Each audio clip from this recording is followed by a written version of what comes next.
Hey Kevin, you playing? Yeah, you looking to get your butt handed to you? Sure, I didn't know you played Guilty Gear. Of course I do. I'm practicing for a tournament, and you'd be a great punching bag. Okay Kevin, no need for hostilities. Let's run a set or two. Fine by me. I'm gonna be playing the best character in the game. Therefore, I will automatically win. Alright, good luck.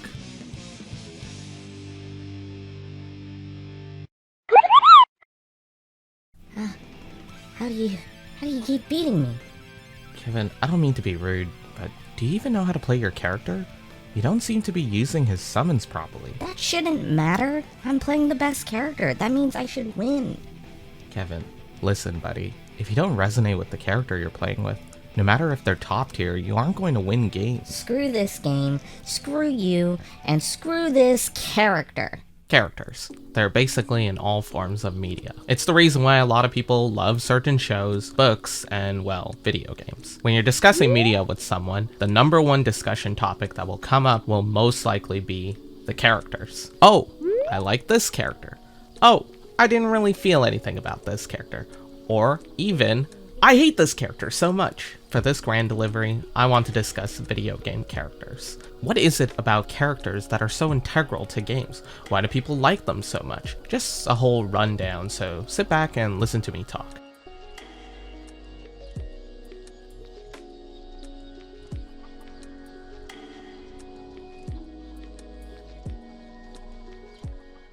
What makes a good video game character? Well, I asked myself this as well. So I went on Google and searched it up. Okay, found this random roommate studio article and says, you need to care about 4 things: personality, backstory, appearance, and the character's flaws and weaknesses. Okay, I can't argue with that. Using this criteria, we'll go through each category and emphasize on them. But which one to pick? Let's start with personality. Okay, check this out. Pretty good. Okay, Pretty not good, bad. okay. Alright. How about this one? Okay, That's that's okay. really nice. You won't see this one coming. Alright, Okay, I see alright, it. alright. Wait, what the hell is that?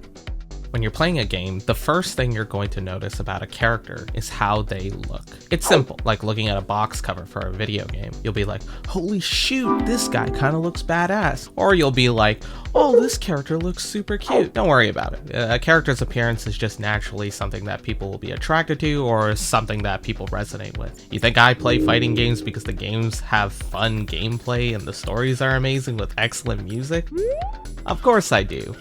Somewhat. Okay, I just play them because I have an unhealthy obsession with fictional blonde characters. What? Why do I like blonde characters? Well, that's hard to explain. Actually, here's a good reason. Samus Aran, Terry Bogard, Amelia Rage, Rupi, Cammy, Zeta, the list goes on and on. We did a goddamn blonde hair tier list. Must I explain further? A character's appearance can tell you a lot about who they are, just from their design. A perfect example is Primrose Azelhart from the Octopath Traveler series. Just by looking at this character, you can tell A, they're very beautiful, and B, they're a dancer. But if you look at the intricate details of the character art, you can see even more. Take a look at her head, specifically her face.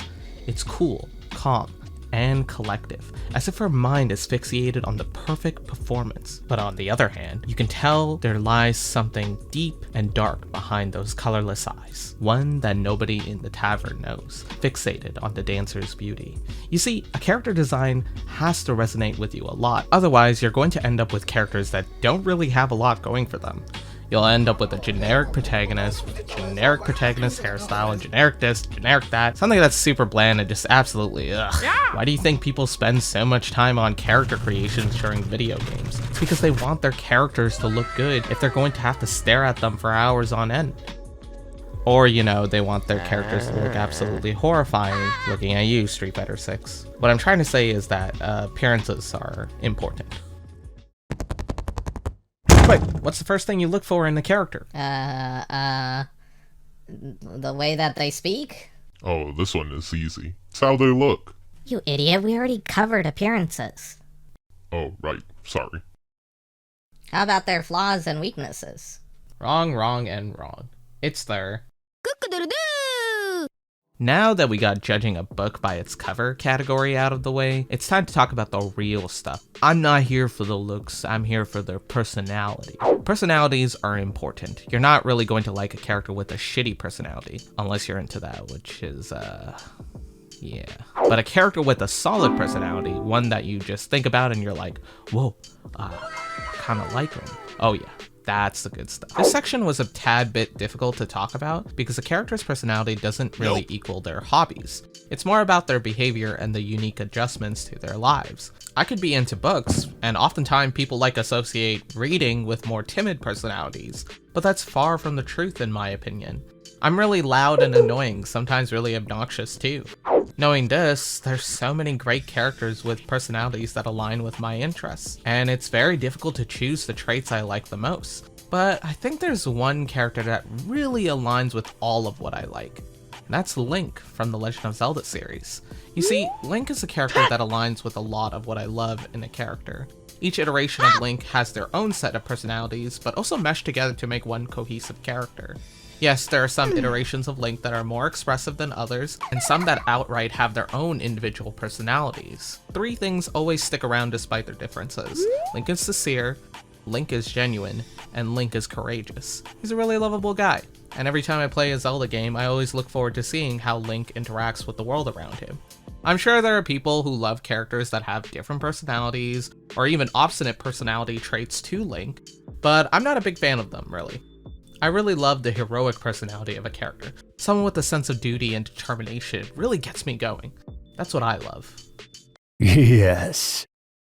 Talking about personality leads into one of my favorite subjects. Arguably the most powerful part to me is the backstory. I'm a sucker when it comes to lore. A character's traits, the way they look, their flaws, their weaknesses, their strengths, their inspirations. It all boils down to their story. It's what makes them who they are. It's a great way to get into a game just by knowing who a character is. If you ever look at a social media page for a video game, you may see posts describing characters with some character art or some gameplay featuring said character. Another perfect example of character backstory is through story trailers that companies distribute. I think my personal favorite is going to dedicated websites for video games and looking at character profiles in order to understand who and what the characters are about. A great example of this is a game called Silent Hope, or Frederica in Japan. For this game, you actually have barely any character dialogue from the cast. Silent protagonists due to being in a world where their voices cannot be heard, but that doesn't mean there aren't any backstories for the characters. The game actually has a cool official world guide that introduces you to world building even more, giving you insight on characters and set pieces. My personal favorite is the Rogue's backstory, an orphan who found employment with a wealthy family, different to her own background. She lived happily with them until an incident with her employer abusing their only son. Understandably shaken by the notion, she questions if the happiness she had known was a facade. Taking out her anger on her employer, she never worked in one place for long. She grows trust issues as each time she's employed to a place, the same happens time and time again. She wonders why people treat others like this. Why do people pick on others that are weaker than them? Unfortunately, in a world without words, her thoughts, her grievances are unheard. It's a fantastic backstory. It gets you set up for the character you play as in this dungeon crawler. This to me is absolutely amazing character writing. It's not extremely complex like many other characters are in video games, but doesn't have to be. It's simple and straight to the point. It leads you right into the story too. It's fantastic. A character's backstory is absolutely beautiful, and it really builds character. For this final part, I went online to ask some friends to pitch in on their favorite characters. While I think it's lovely that I have my own opinions about video game characters, I think it's best to show what others think too. This was a lot of fun to host, and I'm glad so many people participated, so please take a look. Each submission will have their username on the bottom right corner, so please consider checking them out when you get the chance. My favorite video game character. Instantly, I think of Aragaki Shinjiro from Persona 3. I love the duality of his character. When you first meet him, he is this cold, tough guy act going on, but when you get to know him, it's very much the opposite of his true personality. He's very gentle and warm, and he's very kind. He loves to cook, and he especially loves to cook for his friends, and he's so sweet. I love how much he cares for his friends and those around him. I racked my brain for a while for what character to talk about for this, and honestly, I came up with nothing, really. I just kind of drew a blank. No character really stood out to me as sort of close enough to... Wait. What's that? Oh, shit! Look at this little guy! His name is Tizo. He's from the game Pyre, which if you haven't played it, you should. And I love him because he's just a cute little guy. Psych! I mean, he is cute. He's a very cute little guy, but he's also a badass. He's ride or die. He helps your Mad Max horse carriage function, and on top of all that, he's got a mean dunk.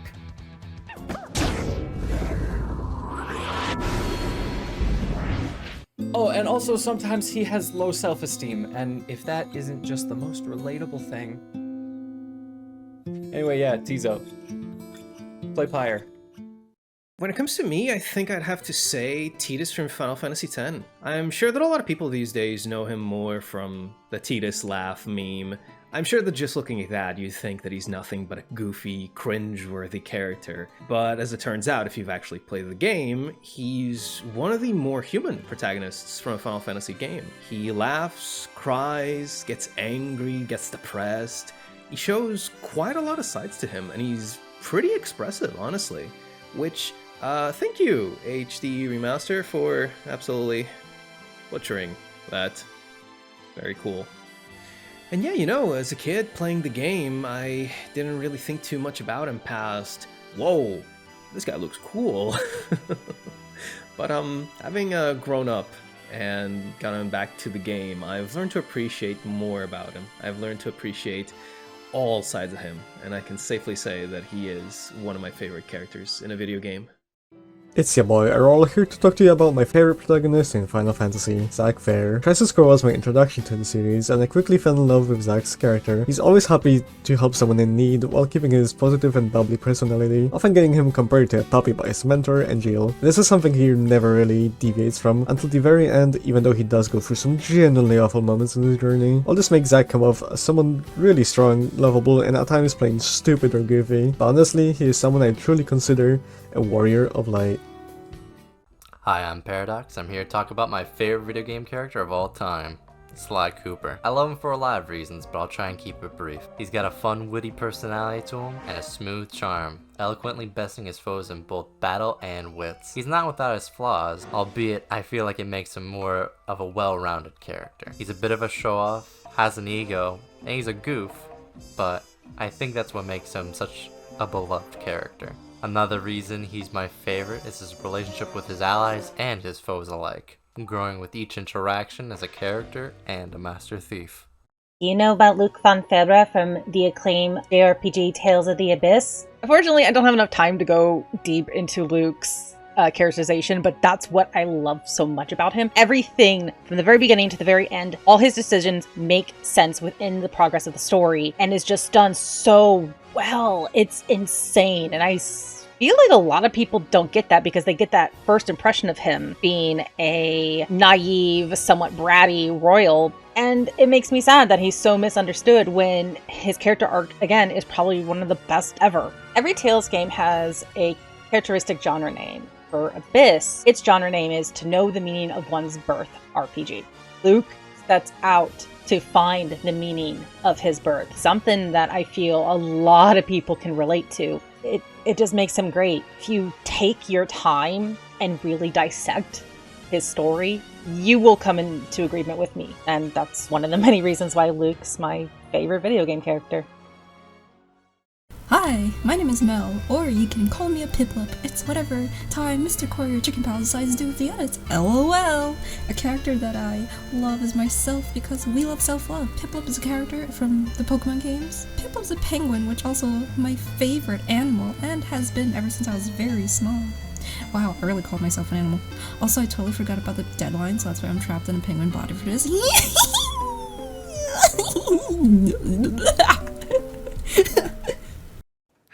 So, it's like extremely obvious who I'm going to be talking about. Gee, I wonder who. anyone that knows me knows that my favorite video game character is Claude Von Regan, but I'm gonna talk about a more recent character, Astarion from Baldur's Gate 3. One of the main things that really draws me to a video game character is the way that their story is able to be conveyed through the medium of a video game, and the way that Astarion's story in particular and his character arc and writing and development is conveyed throughout the game. I was able to relate my own personal traumas to traumas that I share with Astarion, and it helped me to take a deeper introspection of myself and why I feel certain ways about things. And to see him start to feel and believe that life can be beautiful again, it really felt like I could also close some chapters in my life and begin to heal. And I'm sure that for many others who have been through similar experiences or trauma as Astarion,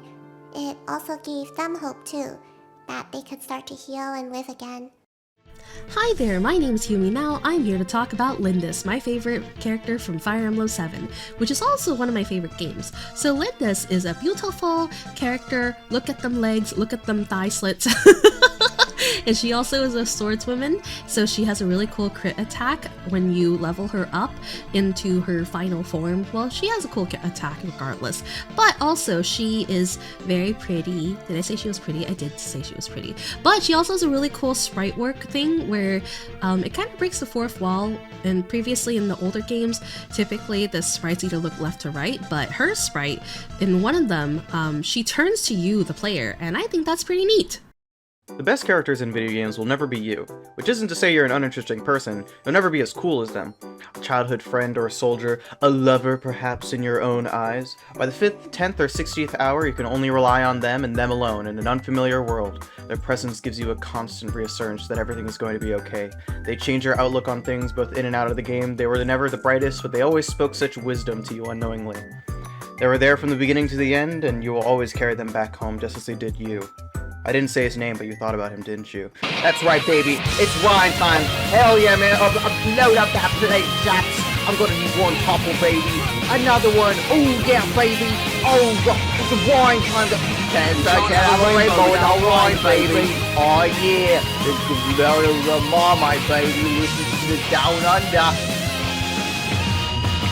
Do you have a vision you don't like?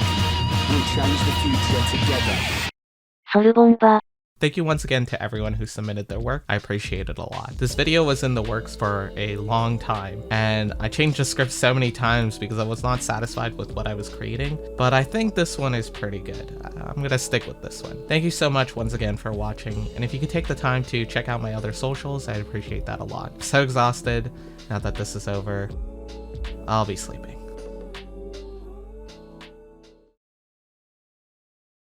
So you made people sit down and listen to you ramble again.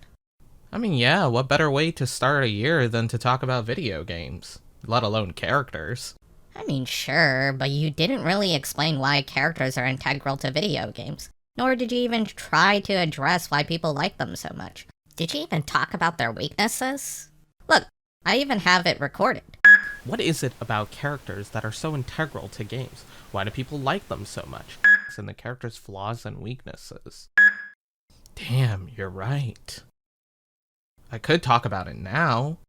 I mean, you should, but this video's already too long, and you think people are even listening at this point? They probably clicked away, all things considered. Yeah, you're also right. Damn, Kevin, when did you start spitting facts? Ever since the incident, I've been telling you the truth. The what? Ugh, never mind.